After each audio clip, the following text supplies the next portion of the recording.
मुंबई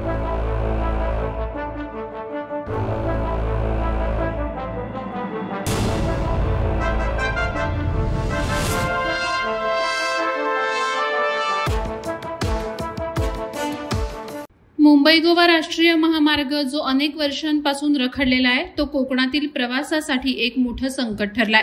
गणेशोत्सव, दिवाळी, शिमगा, नाताळ यासारख्या सणांदरम्यान या महामार्गावर प्रवास करणाऱ्या नागरिकांना अक्षरशः तारेवरची कसरत करावी लागते।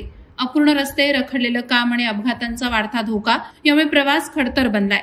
शनिवार 28 डिसेंबर रोजी दुपारी 12 वाजता मुंबईहून महाडच्या दिशेनं भरधाव वेगानं जाणाऱ्या इनोव्हा क्रिस्टा MH03 CS 3499 या गाडीनं कोलाडहून इंदापूर माणगावच्या दिशेनं जाणाऱ्या स्कूटी क्रमांक MH06 BX 1883 ला जोरदार धडक दिली। स्कूटी चालक राजाराम अनंता धारदेवकर वय 65 मूळ गाव चणेरा सध्याचं वास्तव्य महादेववाडी रोहा यांचा घटनास्थळीच मृत्यू झाला।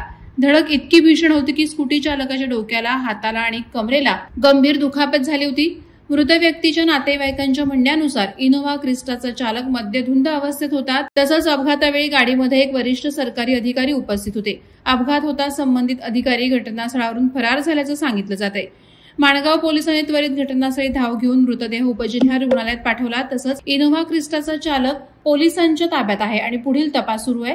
जर सरकारी वाहनांचे चालक मद्यधुंद अवस्थेत वाहन चालवत असतील तर सर्वसामान्यांच्या जीवाची सुरक्षा कोण सांभाळणार? या घटनांवर तत्काळ उपाययोजना न केल्यास महामार्गावरील प्रवास अधिक धोकादायक ठरू शकतो। महामार्गाचं काम लवकर पूर्ण करून प्रवास अधिक सुरक्षित करण्याची मागणी आता उग्र होत आहे।